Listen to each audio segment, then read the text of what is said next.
Hello Internet, my name is Hazel from Hazelnuttygames and welcome back to Saturday.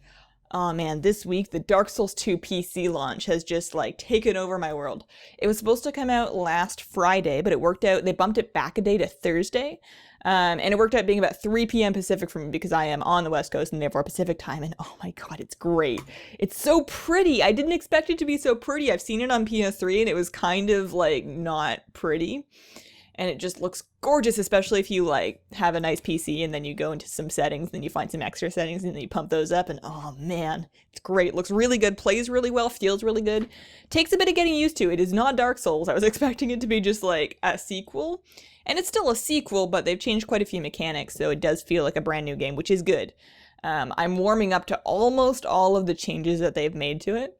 The biggest one, I think, and this is one that I'm actually kind of liking, is that in Dark Souls 1, a mob would just respawn infinitely. As every time you sit at a bonfire, you clear a room, and you die, you go back, they're all there again. You decide you want to go level up, they're all there again. But in Dark Souls 2, you can, once you've killed a mob 15 times, it will not respawn until you upgrade that area to the next difficulty level. So if you want the mobs en route to a boss to not harass you while you're running back and back and back to that boss, you can farm them 15 times and then they'll be gone. The flip side of that is, of course, there's a limited amount of souls that you can get out of an area before you have to bump up the difficulty, but I'm pretty happy with it. The flip side of that is that it's meant that I'm playing my first playthrough very, very boringly. I've decided that I am clearing full clear 15 kills of each mob every area as I go through it to get the maximum souls out of it for leveling up, to kind of completionist it, to get really good at fighting those mobs so that when I get to the next difficulty I'll be better at it. For practice and for fun, which means that I'm having a blast, but it's probably not going to get streamed a whole lot because that's so boring for people to watch, I have to imagine. I'm literally doing the same thing 15 times in a row, even after I've learned how to do it with plenty of death sprinkled in. So I might stream more of it. It's more likely I'll probably stream my second or third playthrough once I have a thing that I want to do. But so far for my first playthrough, I'm having a blast. It's awesome, and it's pretty much taken over my life. I haven't done a whole lot else since it came out. The stream that we did on launch was super fun. I do want to stream more. I just need to figure out what. It's hard because I used to stream a lot of Hearthstone, and that was fun. But Hearthstone for me now is an iPad thing. I almost don't want to play it on PC anymore because it's not on my iPad. It's so great on my iPad. Oh, man. What else? In the Warlords Alpha news, not too much. We've had some models and armor and item names and stuff popping out of the alpha as usual. I do give them a cursory glance over to see if there's anything super exciting. The only things I'm really interested in right now are honestly, whispers of new pets. I saw at the top of the list there's a royal peacock pet, or at least the name. There's no model for it yet or anything, but oh, that'd be kind of neat. Gotta catch them all. I need to make sure that I want to finish collecting all the wild pets and the pets that I can in MOP before Warlords comes out. So maybe I'll do a couple series of videos of collecting wild pets in various zones. That's kind of a thing that I might do.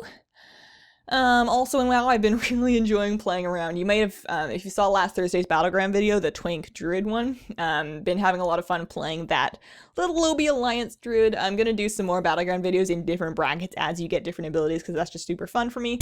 And I missed being Alliance side. Their cities are so pretty. Their models look a little more human-like.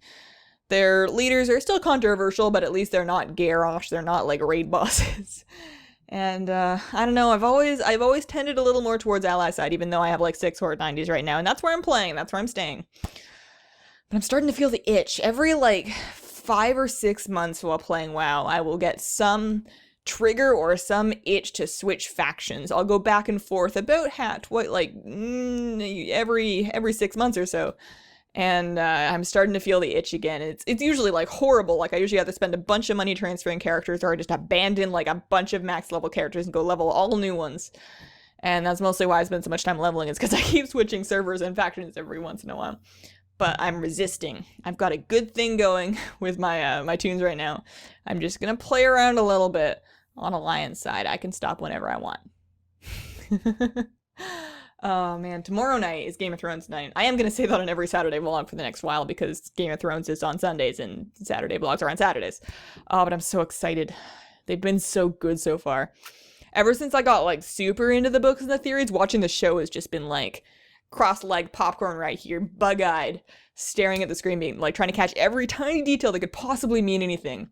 I've been thinking about like some kind of platform to talk about my feelings regarding the books in the show and how it's all being handled, but I don't know the right way to do that. I could make separate vlogs for that, but I'd want to make sure that they're like thematically and stylistically different, like separate from the Saturday vlogs, because they will be filled with spoilers and they will probably not be something you want to watch unless you've actually read all of the A Song of Ice and Fire books, and they'll just be kind of like a different thing. So I don't know if I want to do vlogs. I don't know if I want to like write articles, make I don't know. I'll work that out. It's not like pressing stuff, but let me know what you think.